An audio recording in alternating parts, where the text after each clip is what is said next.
is Liberal Senator James Paterson and Labor Senator Kimberley Kitching. Kimberley, 4 states have still got their borders closed to other Australians: Queensland, Tasmania, South Australia, West Australia. Is this really necessary? Well, I think, Andrew, that we should take the advice of the medical experts. I think that, obviously we're all moving in the same direction, which is to have some easing in the restrictions. But of course, different states are going to decide in their best interests, and they're going to do that at different speeds. So no, you said take medical advice, but I mean, we've got the Chief Medical Officer of Australia saying, hey, listen, I don't see the reason for the bans, and I thought we were all one country. We are one country, but obviously in some states there have been outbreaks, as there have in recent days been in Victoria, and obviously the state governments are closer to the ground. They are the ones who have the best idea of each state's medical facilities and where the pressure points are. And I think it is appropriate. I mean, what we don't want to be doing, Andrew, is where the pressure points are. Hello, I mean, James, where the pressure points are.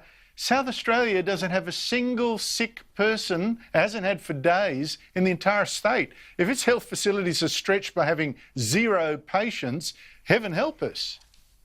Well, in fact, we know, Andrew, that hospitals are underutilised at the moment because people are staying away from hospitals, and we encourage them, if you do have issues that need treatment, go and see your doctor and go to the hospital if you need to. But not only are the states disregarding the advice of the Chief Medical Officer, they're actually disregarding the advice of the entire National Committee of Chief Medical Officers, which includes their state and territory medical officers, which has never, ever once recommended the need for closing state borders. They're ignoring that advice. There's a huge opportunity here, Andrew, for a state which is the first mover. If it's the Northern Territory, if it's WA, if it's South Australia, if it's Queensland, the first one that moves to open up their borders will get a huge influx of tourists. So if I was a tourism operator in those states, I'd be lobbying like crazy to my local state government saying, please open up. Let us get it back on our feet again, because the longer that they're down and out, the harder it will be for them to climb back up. But what do you think Kimberley is going through the mind of an Anastasia Palaszczuk, right? She's sitting there, and I know she's on your side, I know she's Labor, but she's sitting there with the best tourism facilities in the country, really, or at least you've got the Great Barrier Reef and all that, and she's refusing to let them open by banning interstate travel. I mean, what is going through someone's mind like that?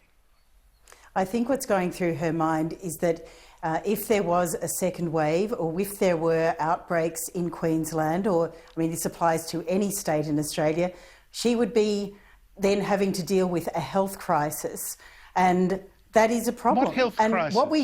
What we don't want, Andrew, is having twin crises of a health crisis where we're trying to deal with a pandemic, because we know that this is a highly infectious disease, and then we're also the economic crisis. That would be the worst possible situation. So everyone understands that this is going to be very difficult to have an economic recovery. What crisis? We have dealt with it. We have been able to deal with this. The hospitals are empty. We've got a pop-up hospital in the ACT, which is completely empty, 50-bed hospital, spent $23 million. We've got another, pop-up hospital in Geelong, empty. We can deal with this. We can deal with this. And James, I don't understand why a Premier thinks, hey, listen, there might be a second wave, and after that might be a third wave, and there might be a fourth wave. You can stay like that and have bans for the rest of your life if you think like that, against the absolute roll gold certainty that people are going broke right now. Andrew, the very short answer to your original question, what is going through Anastasia Palaszczuk's mind, is not a lot. We have built up our ventilator capacity, we've built up our ICU capacity. The last time I checked, we have 7,500 ventilators ready to go and about a dozen people utilising them.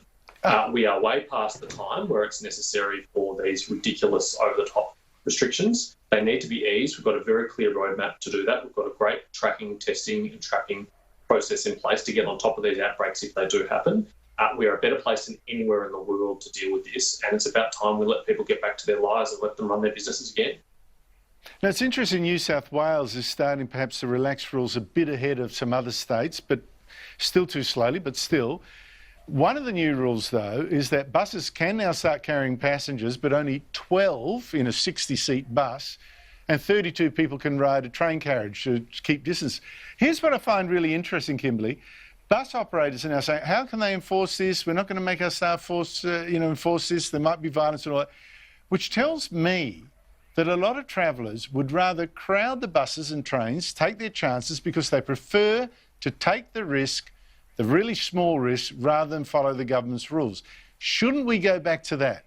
That if you don't want to get on this crowded bus, then don't. Go cycle or walk or something, but don't stop everyone else from that convenience. I think, though, that the bus operators or public transport operators, but firstly, can I make the point that public transport has remained open and has remained in place. I think that what we're seeing, though, is we need people to cooperate, and we know that this is an infectious disease. We know that it stays on some surfaces for many more hours than, in fact, we originally thought, and we know that the virus is mutating. But what we also know is that people are unlikely to all be going into work. We know that there's a lot of workplaces where they're doing, Group A goes in on some days and Group B goes in on another. And that is, of course, going to lessen the numbers of people going into, central business districts. And, people need to be sensible about these restrictions. And I can tell you, Andrew, that, of course, none of this is easy. I don't find this easy. I am not made for social distancing. I know that, Kimberly, but I'm feeling that there are hundreds and hundreds of thousands of people who need to get back to work, and the politicians are too gutless to give them the chance for many of them to do that. That's what I'm thinking. Just quickly before I go, James, Kimberly, I could just as easily ask you. I know you're both very strong on this issue. China overnight banning our barley exports and calling the government's claims about an independent inquiry a joke. We are in a diplomatic war now, aren't we?